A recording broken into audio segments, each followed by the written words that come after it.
Tenemos todos gracias a nuestro festejo. Vamos con la primera entrevista del día. Así es. Y porque, bueno, recién lo decíamos, ¿no?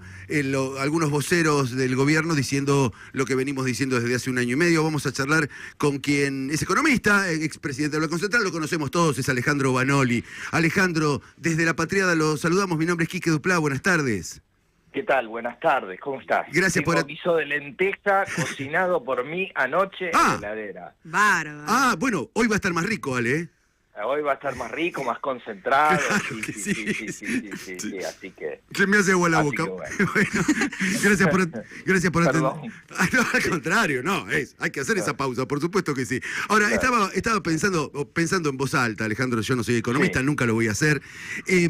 Pero ayer Fantino tiró un par de postas que muchos las vienen diciendo desde hace por lo menos un año. Alejandro, vos sos uno de ellos. Bueno, creo que sí, ¿no? A ver, Sí. me parece que el gobierno necesita de alguna manera reconocer, obviamente tergiversándolo, y ahora lo desarrollo, una realidad que se ve desde la calle, que se ve desde nuestra historia. O sea, cada vez que en la Argentina faltaron dólares, siempre hay un problema, ¿no? Y va a ver, cuando el propio banco JP Morgan, en el que han trabajado Caputo, Bausili, el viceministro de Economía, uno de los directores del Banco Central, bueno, claramente es señal de que hay un problema, ¿no? Entonces creo que se están anticipando a un segundo semestre que porque no hay liquidación de divisas, o hay muy poco, porque siempre hay dolarización electoral y por una apertura que es totalmente irresponsable en un mundo proteccionista, va a haber más tensión cambiaria, ¿no? Se adelantaron. Ahora, creo que también esto tiene que ver con presentar las cosas de una manera que implica, por un lado, echarle la culpa a la oposición, ¿no? O sea, una política económica inconsistente que lleva a cabo el propio gobierno, y por otro lado también efectuar un chantaje, ¿no? A los gobernadores y a sectores de la oposición moderada, digámosle entre comillas, que de alguna forma, bueno, habrá que ver finalmente qué actitud tienen cuando parecía que, bueno, por una vez estaban sintonizando su accionar con las demandas legítimas de la gente, ¿no? Claro. A mí me suena ¿viste? Crónica de una muerte anunciada, porque yo que no soy economista, me doy cuenta que ya lo viví con el menemismo, lo viví con Macri. Totalmente. Me doy cuenta yo, ¿cómo puede ser que sigan insistiendo sobre el mismo tema? ¿O hay algo que yo no estoy viendo y que les conviene a unos pocos? Bueno, creo que mucha gente ha elegido por una suerte de amnesia colectiva. Sí. Obviamente está el rol de los medios de comunicación. Claro. Creo que hay mucha gente joven que por ahí no lo vivió, ¿no? Claro. Claramente no vivió el 2001, por ahí puede remotamente haber vivido el macrismo, pero seguro no el 91, como fue en los 90.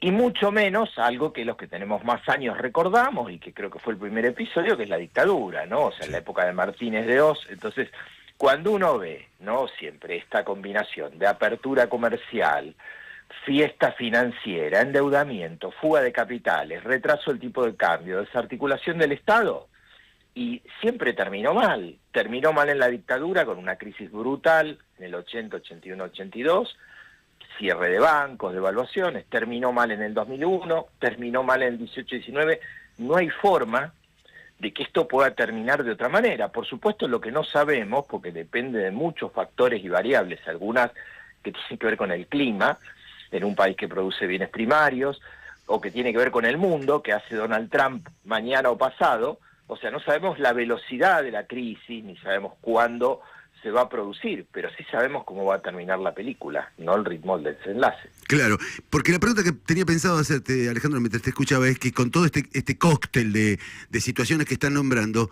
¿cómo sigue? Y bueno, vos hablabas del final de la película. ¿Y qué sería? ¿Peor caída de salarios? ¿Peor caída de jubilaciones? Bueno, a ver, yo creo que el gobierno está tratando, es bastante obvio, de llegar a octubre con la inflación Sí. más baja posible.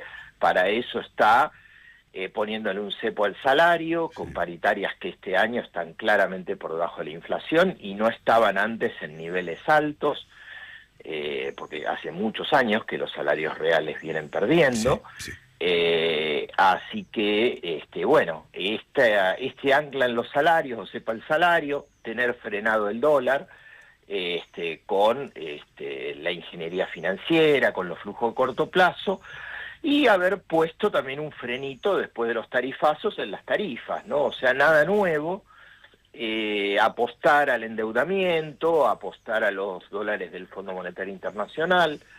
Entonces, bueno, esto en el mejor de los casos lo que puede generar es que hasta octubre el gobierno pueda más o menos aguantar los trapos desde el punto de vista de la estabilidad financiera y de los precios. Se apuesta a eso porque en la Argentina, y muchas veces ha pasado, cuando hay una inestabilidad de corto plazo y se viene de un periodo de inestabilidad, y electoralmente paga, qué sé yo, Menem en el 91, en el 93 ganó las elecciones por haber frenado la inflación, más allá que hubiera subido el desempleo o la pobreza. Por unos años eso garpó, hablando mal y pronto. Bueno, lo mismo, digamos, pasó en otros momentos de nuestra historia. Macri ganó las elecciones del 17, cuando el 17, después de haber hecho brutales tarifazos en el 16, medio se estabilizó, y después pasó lo que pasó. Entonces, digo, claramente la apuesta no es hacer crecer la economía, a recuperar el salario, es que la gente solo valore y compare contra, digamos, el final del gobierno anterior y de esa forma haya un crédito. Hay una posibilidad que lo logre. Obviamente la Argentina es un país tan dinámico y de acá a octubre pueden pasar tantas cosas que, a ver, que no es algo grabado en piedra. Pero sí me parece un derrotero que han seguido muchos gobiernos y que, bueno, implica, digamos, una agenda muy de mínima con una sociedad que en momentos después de la pandemia, en momentos de una inflación alta, y bueno, se aferra a logros mínimos, aunque sufra, a una esperanza también vana y difusa, ¿no? O sea, porque nadie puede negar que la mayoría de la gente la está pasando peor, pero todavía hay una parte de la sociedad que dice, bueno, pero no queda otra, no hay otro camino, hay que dar tiempo. Entonces, bueno, me parece que por eso el gobierno tiene todas las pelotitas en el aire para tratar de que la crisis no le estalle antes de octubre, para tratar de llegar a un resultado electoral que le permita, ahí sí, creo, si gana. Por eso me parece la importancia de que la oposición se organice, se une, tenga una propuesta clara, diferenciadora, que realmente entusiasme a la sociedad, porque si este gobierno llega a ganar las elecciones, ahí sí creo que va a tener la mayoría legislativa para profundizar un deterioro en la pérdida de derechos. Digo, lo están diciendo, reforma laboral, reforma previsional, una reforma impositiva más regresiva, más privatizaciones, más desregulación. Entonces, bueno, claramente, no sé, hoy, mientras el Senado está discutiendo algunos temas esenciales, creo que verdaderamente el partido, entre el partido del ajuste y de los intereses financieros y el partido de la sociedad, se está dirimiendo en este terreno, ¿no? Claro. Te hago la última pregunta, Alejandro, no quiero abusar de tu tiempo. Y digo, más allá de cuando, imaginemos en el 27 termina este gobierno, viene otro, no importa de qué color político, me da la impresión de que el agujero que queda es tan grande que no va a haber lapso democrático breve que permita arreglar este lío. No, yo creo verdaderamente que, digamos, supongamos que, bueno, y esperemos que la oposición pueda ganar las próximas elecciones, creo que va a tener un país arrasado, y que, bueno, va a costar mucho tiempo, ¿no? Pensemos todo lo que pasó después del 2001, ¿no? Tuvo que venir devaluación, el default, una gran crisis financiera. No digo que eso tenga que pasar, pero me parece que si el gobierno, como dice Milei, pone quinta a fondo contra las curvas, y tiene 2 años para hacer mucho daño. Entonces yo creo que hay que prepararse para, digamos, un plan de reconstrucción nacional y para sentar las bases.